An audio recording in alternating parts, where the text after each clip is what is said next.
कम होता है, तो दैट्स व्हाई। सही है। लेकिन इसमें रिच इतने अच्छे कलर्स होते हैं कि आपको बहुत अच्छा लगता है। इन समर्स बड़े ब्राइट से कलर्स होते हैं, बड़े शाइन करते हुए हेयर्स होते हैं। लो लाइट्स कितनी इन है आजकल और लो लाइट्स भी हैं, बट ज्यादातर हमारा वन टोन जा रहा है। काफी रिच कोको, बरगंडी, वायलेट के इन्फ्यूजन कलर्स आ गए हैं। इस तरह के कलर्स बहुत इन है।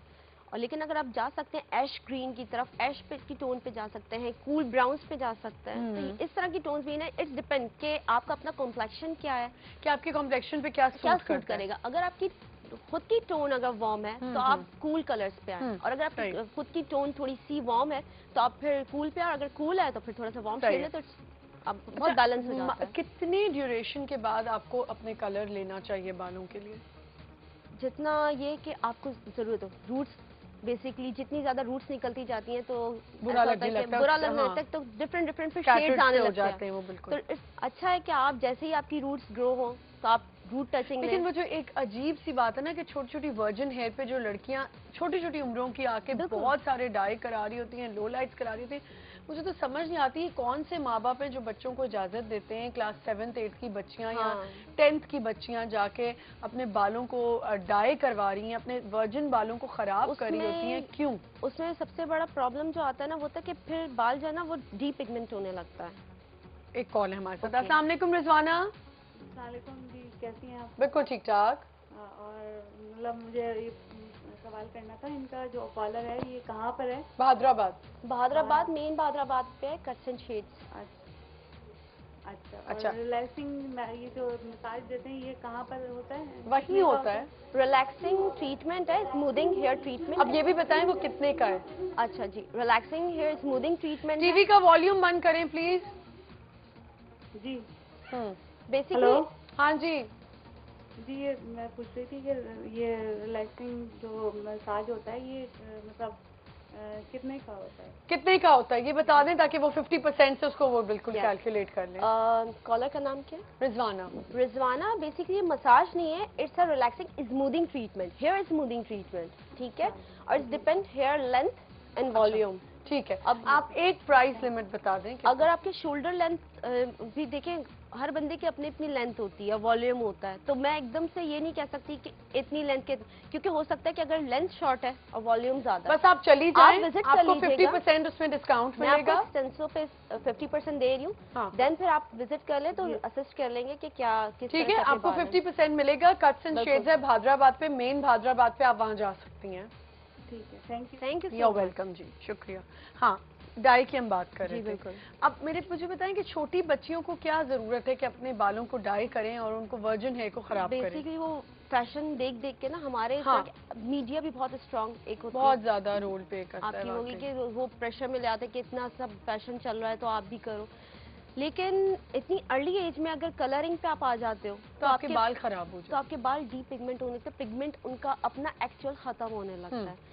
तो थोड़ी सी ये कि ग्लॉसिंग टेक्निक्स ऐसी आ गई हैं कि वो थोड़ी आप वो और बात है कि अगर आपकी छोटी उम्र में शादी हुई हुई है, मतलब 18-19 साल में शादी हुई है, शादी के बाद तो आप करवाएं तो वो सूट भी करता है बिल्कुल। लेकिन छोटी लड़कियों पे मेकअप और मेरा नहीं ख्याल के डाई अच्छे लगते हैं। पता नहीं आजकल की तो माएँ लड़कियों को इतना सजा सजा के लेके जा रही होती हैं और मेकअप इतने करवाए होते हैं कि जी रिश्ते अच्छे आ जाएंगे। नहीं, बट ये कि फिर तो उनको बाद में पता चलेगा कि लेटर एजेस में क्या उनकी स्किन कितनी खराब। अब आप देखें, कुछ मैं ऐसी बच्चियों को जानती हूँ जो इतनी प्यारी प्यारी स्किन होती थी, लेकिन अब वो मेकअप के बगैर बाहर ही नहीं निकल सकती, कॉम्पैक्ट के बगैर तो वो निकल ही नहीं सकती हैं लड़कियाँ। इतनी हमारी जो आती है मेरे पास, वो आयरन के बगैर वो निकलती नहीं निकल, स्कूल नहीं जाती है आयरन के बगैर। मेरी नेबर की बेटी, मैं इतनी हैरान हुई कि वो कहती है वो सारा दिन सुबह उठ के पहले वो 6 बजे उठती है, 7 साढ़े 7 उसकी वैन आती है, वो निकलती है, वो पहले आयरनिंग करती है अपने बालों को कि मेरा मजाक उड़ाएंगे। इतना फ्रीक्वेंट डेली यूज में आयरन अच्छा नहीं है। वो आपके आप ये प्लीज बताएं सबको। नहीं, वो आपके अपना जो हेयर का मॉइस्चर होता है, वो हाइड्रेट जो होता है, वो बिल्कुल ही बाल आपके कुछ अरसा तो बाल बहुत अच्छे रहेंगे, लेकिन जब आप आयरन करोगे जाते हैं बाल, उनमें से बिल्कुल मॉइस्चर उनका खत्म हो चुका होगा और बिना आयरन के आप रह ही नहीं सकते। आप कर्ली बालों को भी एक अच्छा लुक दे सकते हैं, कर्ली बालों को भी कर सकते हैं। नेचुरल हेयर्स पे आपके इतने अच्छे स्टाइलिंग प्रोडक्ट्स आते हैं, मूव्स आते हैं, जेल्स आते हैं, आप थोड़ा बहुत उसको अच्छा करें। और मुझे तो समझ नहीं आ रही ये O लेवल्स या A लेवल्स के ऊपर क्यों लोग आके इतने एक्साइटेड हो जाते हैं। बच्चियों के लिए स्कूल गोइंग बच्चियों के लिए स्कूल गोइंग ही आपको लगना चाहिए।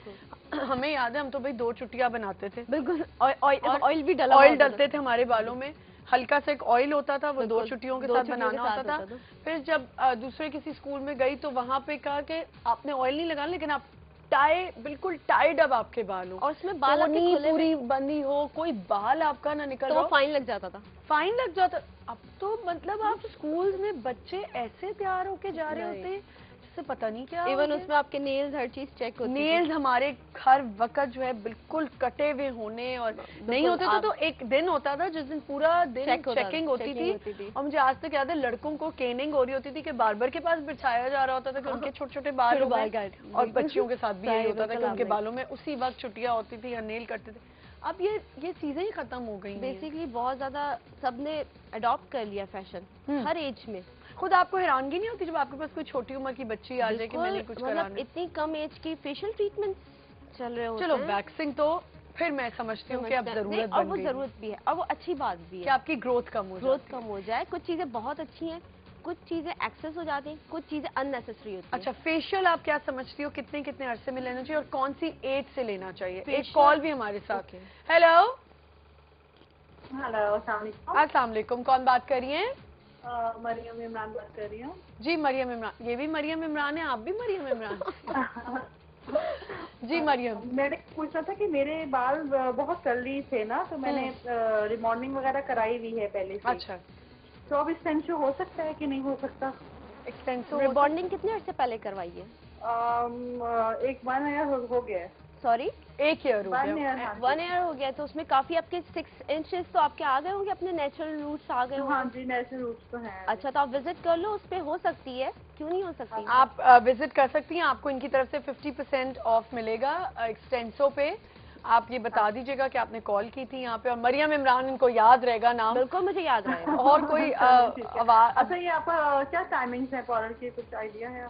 11 to 8 है, और 7 डेज हमारा ओपन होता है। थैंक यू सो मच, बहुत शुक्रिया। 7 डेज ओपन रहता है, ये जबरदस्त है भाई, ये सबके लिए सर्विस है, सबके लिए। और स्पेशलिटी इसलिए रखी है कि हर तरह की वर्किंग वुमेन्स भी होती हैं, वो कहती हैं हम संडे को जो हम फ्री होते हैं, कुछ हम संडे को आ सकते हैं। बिल्कुल सही कह रही हैं आप। अदरवाइज तो ये था कि मैं संडे को ऑफ मुझे रखना था, बट कुछ वर्किंग ऐसे। तो फिर आपने वो डेज रखे होंगे ना, लड़कियां हाँ, वो अपनी खुद ऑफ होती है, लेकिन क्या कहते हैं वैसे हमारी सैलून की वर्किंग 7 डेज। अच्छा, अभी मैं आपसे फेशियल की बात कर रही थी, मुझे एक तो बताएं फेशियल किस एज से आपको लेना चाहिए, कब किस एज से आपके लिए फ्रीक्वेंट होना चाहिए? वो ये एज इट्स डिपेंड कि आपकी स्किन किस टाइप की है। अगर आपकी स्किन ऑयली है, देखो 20 वाली लड़कियों के लिए तो बिल्कुल फेशियल है ही नहीं, मैं नहीं समझती कि फेशियल नहीं है, उसके लिए सिर्फ क्लेंजिंग कर लें खुद ही घर पे। हम बहुत ज्यादा हार्श एक्सफोलिएशन नहीं करते, कोई इस तरह का मास्क यूज नहीं किया जाता जिसमें बहुत ज्यादा आपके इस तरह के इफेक्ट्स हो, जिसमें टाइटनिंग एकदम से इफेक्ट्स हो।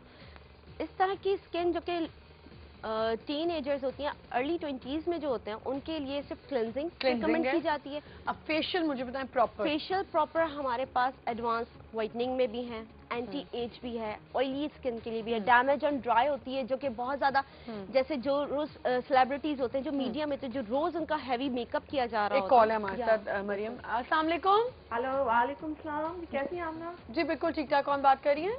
जी समीना आगा बात कर रही हूँ। जी समीना, मुझे पार्लर से वो करना था अपनी बेटी के लिए हेयर कटिंग का, और मतलब ये रिलैक्सिंग का मैं पूछना चाह रही थी। अच्छा ठीक है, हेयर कटिंग और रिलैक्सिंग। जी जी, तो आप जा सकती हैं, बस आपने कॉल किया, हम सबको सर्विसेज दे रहे हैं, तो इंशाल्लाह आप जाएंगी तो आप क्या बोले, cut and shade? Cut and shade Bahadurabad. आप फेसबुक पे भी ज्वाइन कर सकते हो। जो है सॉरी पे है, जरा मेन बता दें। मेन 200 रेस्टोरेंट आपने देखा होगा बहादुराबाद पे है, 4 मीनार वाली चौरंगी, सही है। 200 के एंट्रेंस पे ही मेरे सैलून का पायलॉन लगा हुआ है, ठीक है। आपने उसी उसमें एरो बना हुआ है, उसी गली है मेन, उसी लेन में आपने चले जाना है 200 वाली में। वही चौड़ा सा रोड है, ग्राउंड फ्लोर पे ही है हमारा सैलून, और आप आ सकते हो, कॉल कर सकते हो, अगर कॉल आपके स्क्रीन पे नंबर चल होगा। हाँ जी बिल्कुल। और फेसबुक पे भी आप ज्वाइन कर सकते हो कट्स एंड शेड्स। अच्छा, ये जो मैंने बताया है कट्स और इसका रिलैक्सिंग का, यस, तो ये दोनों हो जाएंगे? बिल्कुल हो जाएंगे। अच्छा, अभी हमें ब्रेक लेनी है, तो आप चली जाइएगा, जो होगा वहाँ देखी जाएगी। एक छोटा सा ब्रेक लेते हैं, विल बी राइट बैक।